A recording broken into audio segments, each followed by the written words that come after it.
players that we feel have a lot to prove, a lot of weight hanging over their shoulders going into this season. Not specifically week one, but throughout the entire year. So, like, this week one matchup isn't going to make or break this guy, but there's a lot riding on this guy through the year.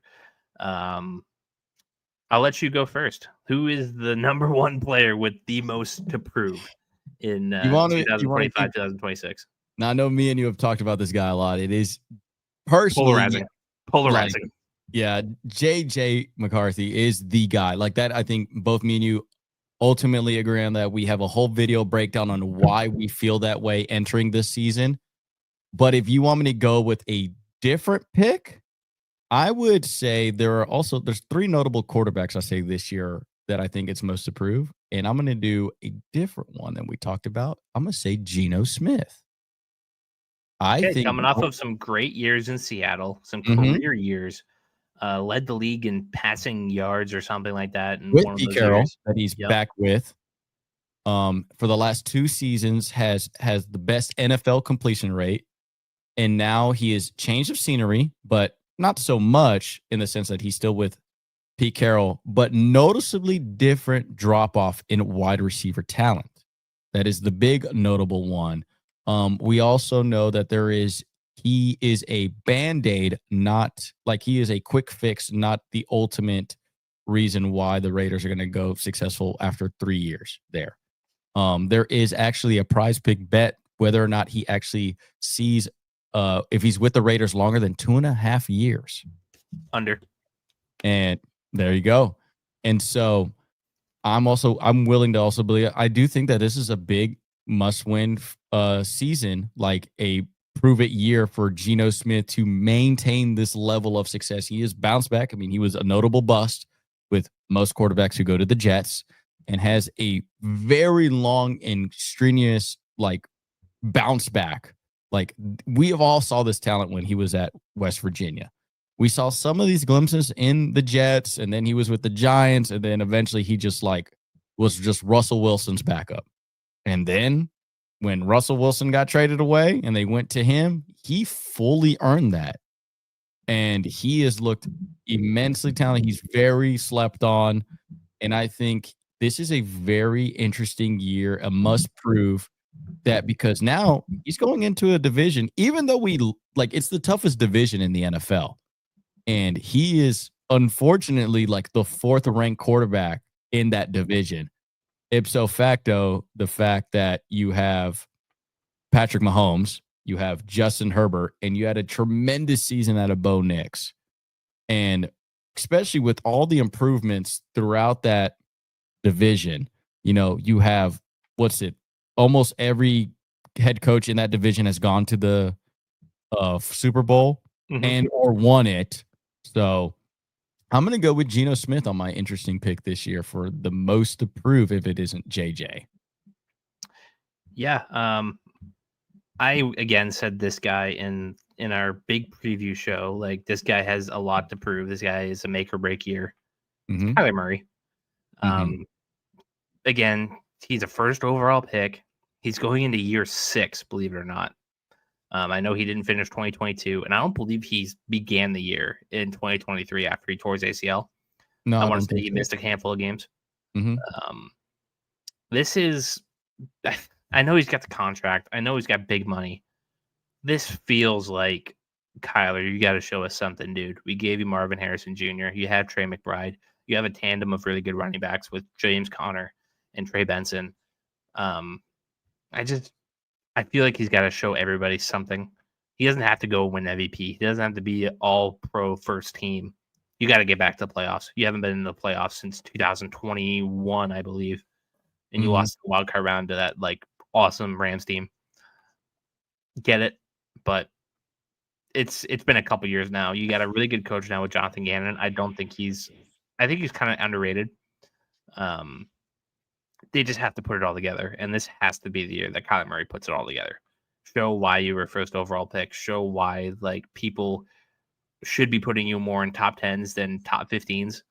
You're supposed to be this guy. You're supposed to be the Heisman winning quarterback that turns a franchise around. That's why they picked you. That's why they traded away their first round pick from the year before, Josh Rosen, who I get wasn't good. I was not his biggest fan coming out of college, but they took a huge swing on you, and the return has not been quite what they hoped for. And again, it's Arizona. Like, they haven't had a great team around him for most of his career, but it feels like they start to have a functioning like build around them, and it's on him now. Like, time for you to put the backpack on and go. So that's a little bit more of an in-depth kind of why Kyler Murray has a lot to prove this year, and it's a lot of pressure. Yeah, because when we're in the discussion of first overall picks, these are guys that can handle adversity and other teams' detriments where they have solved the offensive issue. For instance, Joe Burrow. There is no problem on offense with Joe Burrow. At the end of the day, they just need somebody to stop a nosebleed defensively, right? Other notable, like, first overall picks, like, or in that realm, right? It's this player can lead this team to the playoffs, at least get us to the dance. Josh Allen. We're talking about Patrick Mahomes. We're talking about Justin Herbert and guys like that. When you look at Kyler Murray and you're telling me almost 5 years ago was the last time he went to the playoffs and he was the number one overall pick, I have a bit of a concern from that. Like, for instance, since that, I mean, Baker Mayfield has gone to a different team and taken that team to the playoffs.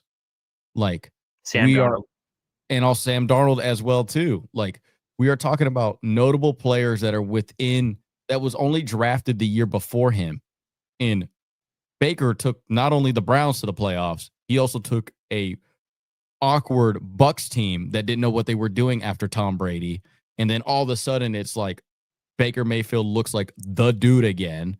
And now we're stuck here again with Kyler Murray being the number one overall pick, getting all this money, remember, he made a big to-do that Paris Johnson had to be drafted by the Cardinals in order to protect him, that they went out and got Marvin Harrison because he was complaining, and then all the controversy of him spending way too many times on like video games. He plays way too much COD and Madden. Like, he's been a very interesting case of a first overall pick he invests into video gaming. He has his own video game team and all that other. Yeah. So I 100% agree with you. It's like, dude, where's his first overall pick at? Like, you got the money, you got the weapons, you got the team, you got the coach. Why we're not seeing wins being stacked on top of each other? And also in a division in which the 49ers, if they stay healthy, that's the biggest thing for the 49ers is staying healthy. The Rams, they're on the wrong side of all their ages. They're moving in a different direction. They got rid of Cooper Kupp to bring Devontae. We do like that improvement, but Sean McVay has been flirting with retirement. I mean, Matthew Stafford eventually is going to have to fall off a cliff in his and we're seeing kind of him weather down a little bit in his health. And the Seahawks, I mean, we do not know if Sam Darnold's going to be good with this Seahawks team. So this should be a very make or break year for Kyler Murray with all the points that you give and everything that I've said. I just think that this is a winnable division for him.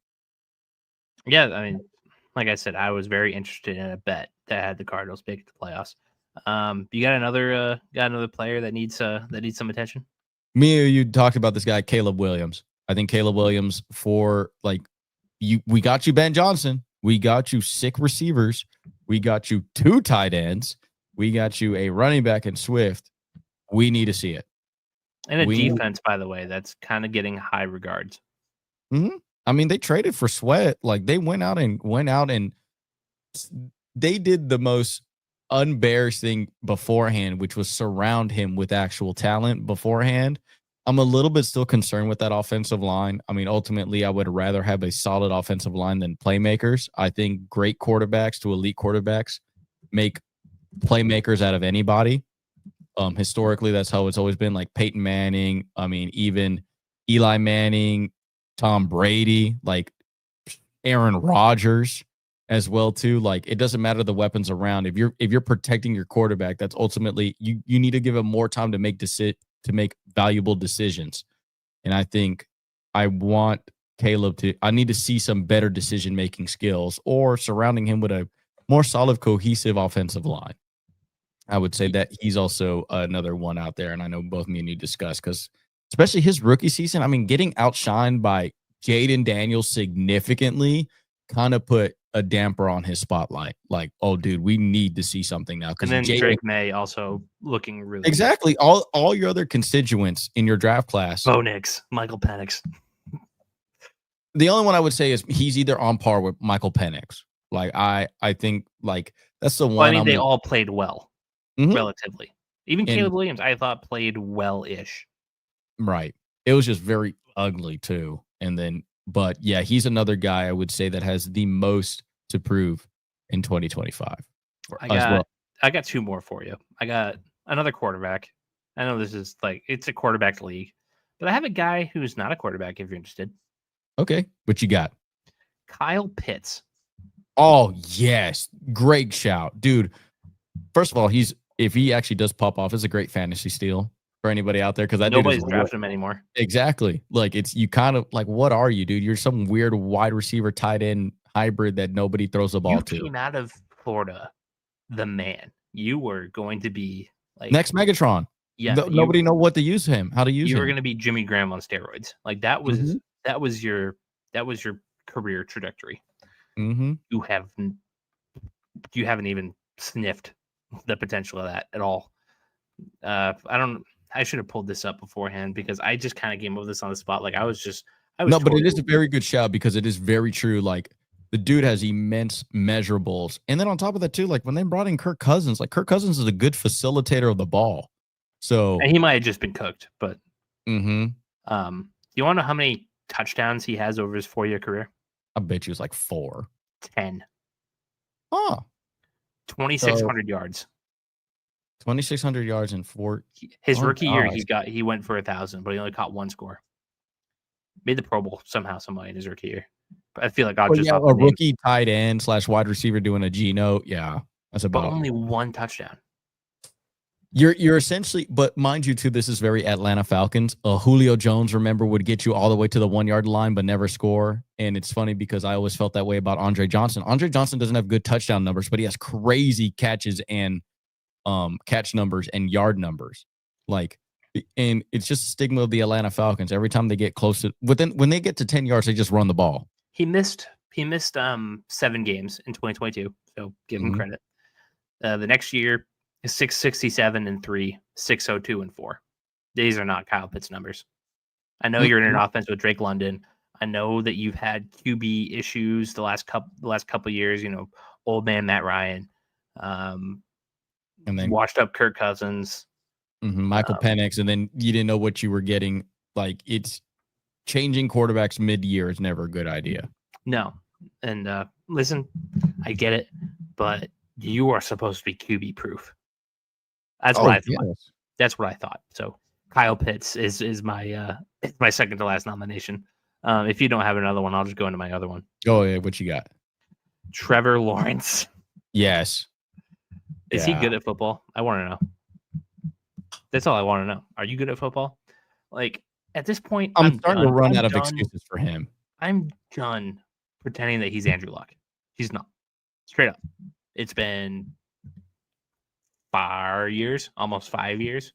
He's played 4 years in the NFL. He hasn't lived up to. He's barely Alex Smith at this point. Forget Andrew Luck. He's barely Alex Smith. I'm running out of excuses for him. I really am. It's very tough because I'm running out of interest for him. I mean, I almost don't care. It's also the Jags too. Like that's also, you couldn't pay me to care about the Jags. But his career high in yardage is 4,100 yards. His career high in touchdowns is 25. 25 is not bad. I'm not. What about completion percentage? What does he look like there? That's a little bit more important. 66, 65, and 60. Okay, I would like him to be touching at least like 68, 9 for that. 25 touchdowns is your career high through 4 years, and you're supposed to be the second coming of Andrew Luck. Yeah, I was a big Trevor Lawrence fan. I really was. I really love the dude. The only issue that I've always had is the fact that Urban Meyer situation was. I have never seen a worse head coaching job ever in my life. No, agreed. But Doug Peterson is no slouch. Couldn't make it work. He was ousted. Now you got Liam Cohen, a guy neither of us believe in. We don't think he's got a clue. So I mean, if you want to talk about in general, also a guy that you want the most to prove, Liam Cohen, honestly, like that Duval thing was like, oh God, like, what are we on about? That, I mean, also you want to go other guys. I think about Justin Fields. Like, dude, if you're not a 3,500 yard passer this year in a 20 plus, I would even say because he has ground, he could run the ball. Justin Fields, if he doesn't have 25 plus total touchdowns this year in over 3,500 yards in total offense, Justin Fields is done. Like, here's the thing. I've never been a believer in Justin Fields. No. I mean, I thought that was that. Like, he never even pump faked me into being a good quarterback. Yeah. But I think ultimately it's like, bro, you are at best a bridge quarterback. And like, there's other quarterbacks I would rather have as my backup than you. Yeah, pretty much. So yeah, those are your players that we think have the most to prove in 2025, 2026. Mostly quarterbacks, which is very much understandable. Yeah, but I did give you a little something with Kyle Pitts. Kyle Pitts, yeah, I like that a lot. I actually like that a lot.